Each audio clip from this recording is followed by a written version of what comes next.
Halo teman-teman, berjumpa lagi di mata kuliah upaya hukum pajak, pertemuan ke-9. Pada pertemuan kali ini kita akan membahas mengenai kedudukan dan hakim dalam pengadilan pajak. Sebelumnya mari kita dengarkan materi pengantar yang akan disampaikan oleh dosen pengampu mata kuliah ini, yaitu Pak Gusmono. Kalau protes perkaranya terkait dengan penagihan pajak itu dengan dibuat gugatan. Kalau terkait dengan material dari SKP, apakah lebih bayar, kurang membayar atau nihil, atau pemotongan pemungutan pihak ketiga, itu diajukan banding. Namun secara garis besarnya, kalau WP keberatan terhadap penagihan pajak, maka dia bikin gugatan. Lalu mengajukan gugatan kepada Dirjen Pajaknya.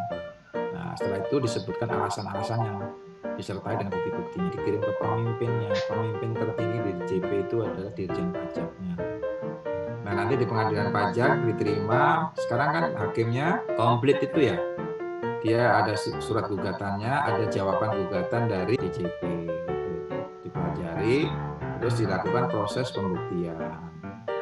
Betul. Ada saatnya nanti bila perlu kamu dipanggil hadir untuk menjelaskan jawaban-jawaban buktiannya. Nah, sebelumnya kita harus tahu dulu bahwa kekuasaan kehakiman harus berpuncak di Mahkamah Agung. Di bawah Mahkamah Agung ada 4 lingkungan peradilan. Nah, kedudukan pengadilan pajak ini masuk ke dalam lingkungan peradilan tata usaha negara. Berdasarkan pasal 27 ayat 1 Undang-Undang tentang Kekuasaan Kehakiman, pengadilan khusus itu hanya bisa dibentuk dalam salah satu lingkungan peradilan yang berada di bawah Mahkamah Agung. Nah, pengadilan khusus ini terdapat di 2 lingkungan peradilan. Berdasarkan pasal 9 ayat 1 Undang-Undang tentang Peradilan Tata Usaha Negara, pengadilan khusus ini merupakan diferensiasi atau spesialisasi di lingkungan peradilan tata usaha negara. Sengketa tata usaha negara antara pemerintah, yaitu badan atau pejabat tata usaha negara, dengan rakyat yaitu orang atau badan hukum perdata, diadili di pengadilan PT UN dan akan menghasilkan keputusan administrasi tata usaha negara. Begitu juga dengan sengketa pajak antar pemerintah, yaitu fiskus, dengan rakyat, yaitu wajib pajak, akan diadili di pengadilan pajak dan menghasilkan keputusan administrasi. Pengadilan pajak merupakan badan peradilan administrasi. Ketua, wakil ketua, dan hakim di pengadilan pajak. Prosedur pengangkatan, pengambilan sumpah, dan janji untuk ketua, wakil ketua, dan hakim. Menteri Keuangan melakukan seleksi hakim secara terbuka. Lalu, hasil seleksi dimintakan persetujuan kepada ketua MA, termasuk penentuan ketua dan wakil ketua pengadilan pajak. Setelah usulan disetujui ketua MA, daftar nama diserahkan kepada Presiden. Presiden mengangkat ketua, wakil ketua, dan hakim dengan masa jabatan 5 tahun dan dapat diperpanjang 1 kali masa jabatan. Ketua, wakil ketua, dan hakim diambil sumpahnya oleh ketua MA. Dalam pasal 9 ayat 1 Undang-Undang Nomor 14 Tahun 2002, di sini dijelaskan syarat-syarat menjadi hakim pengadilan pajak. Syaratnya ada sampai I, diantaranya harus WNI, berumur paling rendah 45 tahun, bertakwa kepada Tuhan.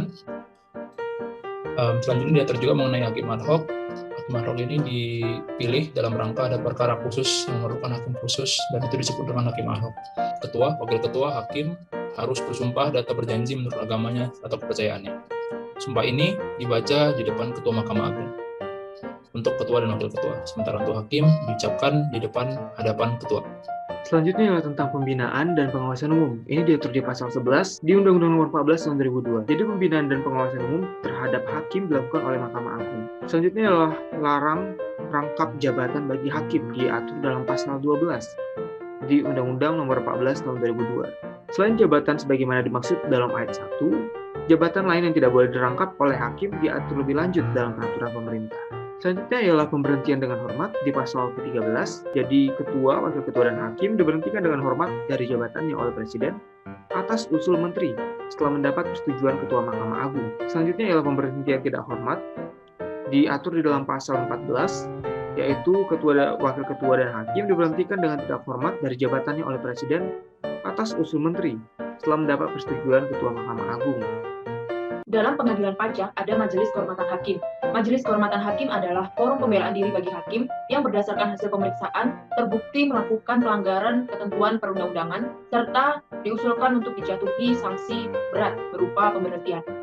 Pemberhentian sementara ketua, wakil ketua, dan hakim dilakukan apabila terhadap ketua, wakil ketua, atau hakim dikeluarkan surat perintah penangkapan yang diikuti dengan penahanan, atau apabila ketua, wakil ketua, atau hakim dituntut di muka pengadilan dalam perkara pidana tanpa ditahan.